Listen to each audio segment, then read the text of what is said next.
Carolina, Congressman Greg Murphy, who sits on the House Ways and Means Committee, which is the one that will write the details for the Trump tax cuts. Congressman, you ran our camera. You got a big night in front of you. Thanks for being with us. I truly appreciate it. Joe Khalil said, not so certain this happens, which would be a setback.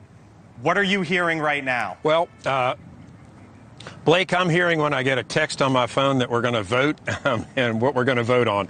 You know, the holdouts, a couple of them, I think, are going to come to reason. A couple of them, there's not enough Jesus in the Bible, as I like to say, to change these things. Again, to your point, this is a blueprint. It only sets the standard. It sets the rates and or the amount of cuts or the reforms that go into each committee. Ways and Means, we're the ones dealing with the tax issue. So we're the ones that are trying to extend some of the or all of the 2017 tax cuts. So it's about turning dials, but we have to be put into the room to be able to do it.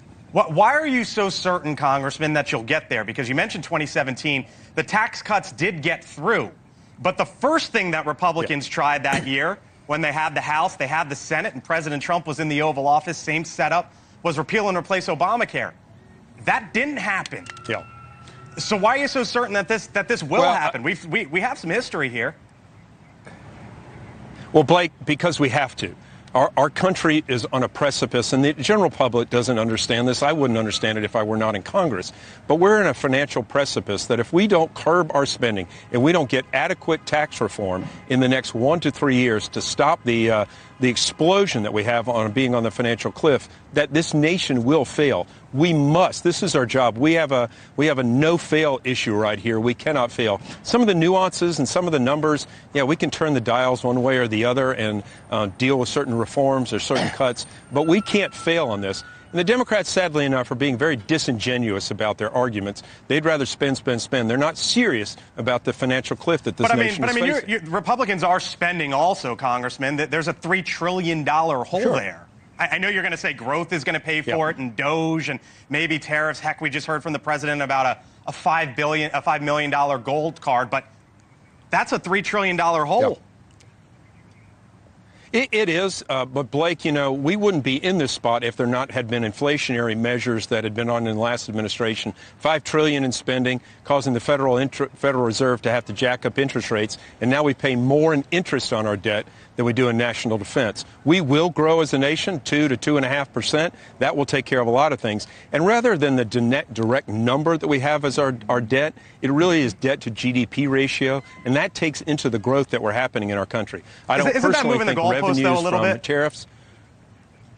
Well, no, it has to be. This is not going to be 1 minute in time. This is going to be what we're doing over the next decade. If we don't do anything the next 1 to 3 years, we're in major financial problems. Okay. But this is something that is going to be happening over the next decade, and how we have to massage it is just turning the dials now. So you're aware, but for our audience here on NewsNation and those listening to us on SiriusXM, the president on the campaign trail promised an extension of the tax cuts from 2017, no tax on tips, no tax on overtime, no tax on Social Security. The Committee for a Responsible Budget looked at all this, Congressman, and said, wait a minute, at the bare minimum, that would be close to $5 trillion. You're only providing for $4.5 trillion. It could go up to 11. And I guess it leads to the question, are you going to get to everything that President Trump promised on the campaign trail? Because it seems a little square peg, round hole. Sure, and I think that's fair, Blake. The Social Security issue we can't deal with in reconciliation. The Senate parliamentarian would not allow that. The no tax on tips and the no tax on overtime are those things that we're going to look at. We want to be fair about this, and we want to work with the president on some of the details. He's presented things in his, during the campaign that he wants to get done. We're going to try our best to do those, but it may not be possible to get everything that he wants. Again, we're going to try to look and be fiscally responsible in our tax package when we come out of Ways and Means. There are some things, endowment tax and some of the other things that we are going to have as revenue creators. Congressman, I know you got to run, but did I hear you there on no tax on Social Security? You do not believe that is feasible in this package?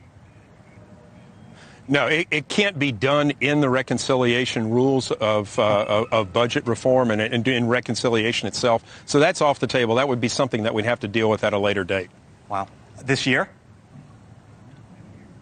Well, that's what we hope so. Okay. I know you got to run. Greg Murphy is on the House Ways and Means Committee. I appreciate you making time for us tonight. He's got to go back in and possibly vote. Congressman, thank you, sir. Appreciate it. All right. Take care. Thank you. Yep. Talk to you again.